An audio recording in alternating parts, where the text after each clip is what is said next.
Më besoj që gradualisht do t'jetë ndoshta ma let me bo monitorim, sepse është unik. Shpresojmë.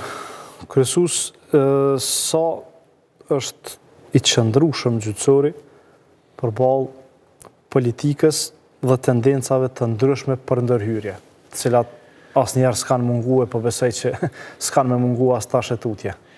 Jo, gjyqësori është, besoj është një skenë kështu nxitse, kanë interesa, kanë tendenca. Por, ajo që më me thonë është që, sipas meje, struktura është shumë e qëndrueshme. Targetimet individuale mund të jenë pikat kritike të gjyqësorit. Pra, dhe qose pas 5 viteve eksperiencë në gjyqësor, më pyetni mua, a do të mundet me u ndiku komplet një menaxhment gjykate? Përgjigjja është jo. A mund të targetohet individi brenda sistemit? Po. A ka tendenca? Ka. Gjithmonë ka.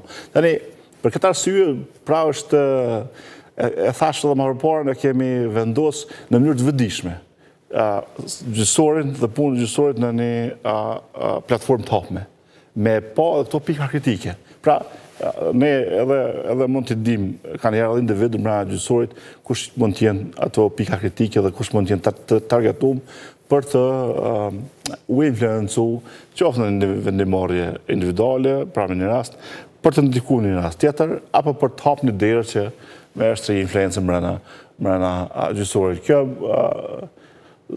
në qoftë se nuk, si më thonë, eliminohen këto problematika dhe, si më thonë, nuk vendoset mos mbrojtje e duhur në këto pika kritike, mund të bëhet një problem të ardhmen.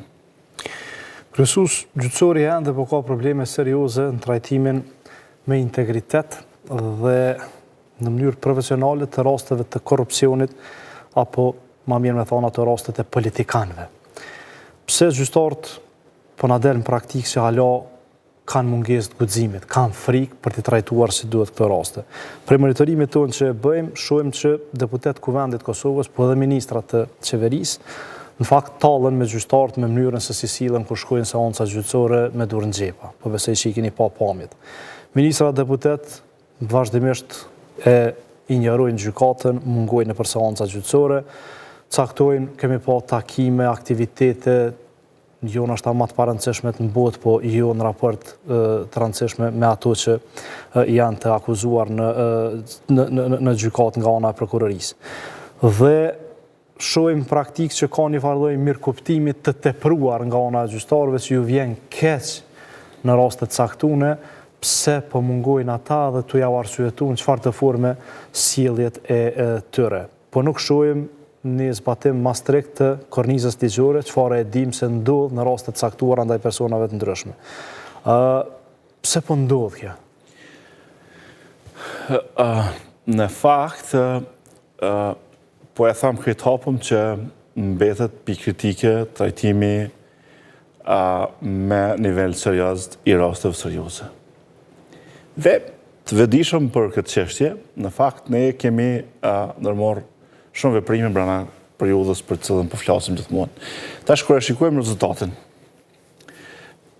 kemi mri, besoj edhe janë pranuar nga raportet e monitorimit ndërkombëtar pra të organizatave ndërkombëtare, qoftë Eulexit, qoftë ZPS, TSB-s, qoftë edhe vendore, që ka produktivitet. Pra kemi mri me kriju kapacitet me trajtu raste. Dhe qoftë e shikojmë edhe punën e Departamentit Special në Prishtinë, po edhe në përgjithësi të gjykatave, ta themi, në drejtësinë penale, rezultatet si numra nuk mungojnë. Edhe statistikat e rastet të korrupsionit dhe të krimit të organizuar, e të shikuar në 3 vitet e fundit, janë në shkallë efikasiteti. Mirë po, mesazhi që ne presim, dhe që në fakt e pretë cilë qytetar e Republikës Kosovës, për cilësinë e këtyre proceseve, për dinamikën e këtyre proceseve, dhe për transparencën e këtyre proceseve, për fat keq janë nuk kemi mri. Dhe du në thonë hapër. Dhe dishëm edhe njëherë për këtë sfidë, ne në fakt e kemi miratu vitin e kaluar rregullore për Departamentin Special.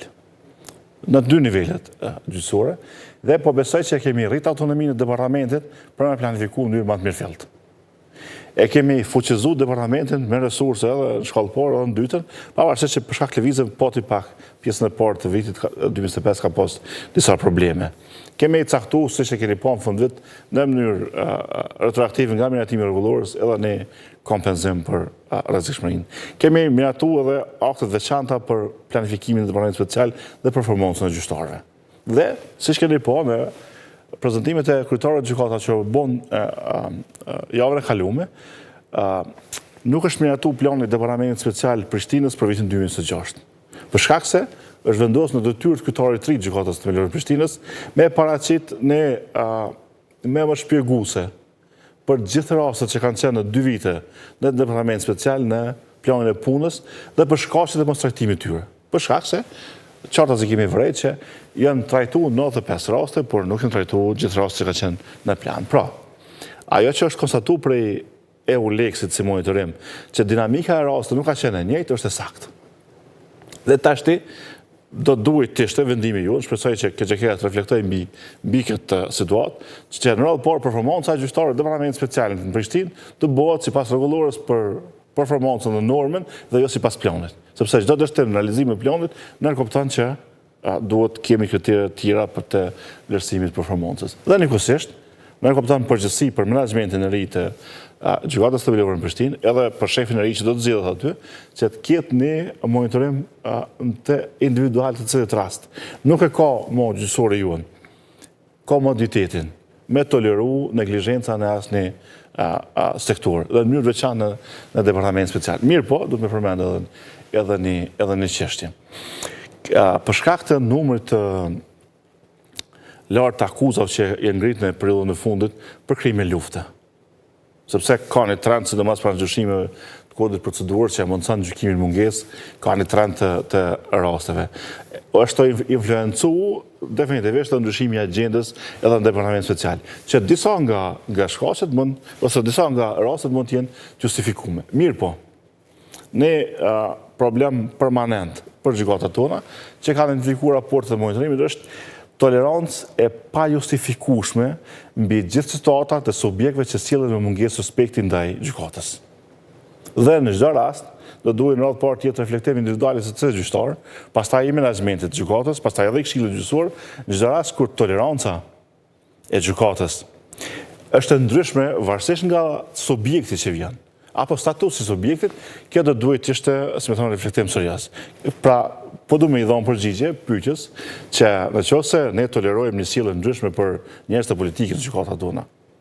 E para tregon që gjyqësori nuk po ka çështje të barabartë dhe do të dëmtohet besimi i publikut në gjykata. E dyta, kjo çështje e barabartë në kupton që një qytetar tjetër do të jetë diskriminuar përballë kësaj situate, dhe e treta ne krijojmë një shembull të keq. Gjykata nuk është ndërtuar dhe nuk është mekanizëm që përfill statusit. Gjykata është koncept që përfill procesin. Dhe njëkohësisht procesi i garanton rezultate. Pra, pa dosh me individualizu mbi ndonjërin prej njerëzve të politikës që ju mund të keni vëmendje, sepse nuk është ky qëllimi jam. Thjesht po e them edhe perspektivën tonë që çdo çështje me tolerancë definitivisht është krejtësisht e papranueshme. E papranueshme nga gjyqësori, por njëkohësisht edhe me thënë drejtën edhe nga përgjegjësi politike mbi gjyqësorin, sepse gjithë zyrtarët e shtetit duhet të kenë përgjegjësinë shtesë të modelit të sjelljes në raport me zbatimin e ligjit.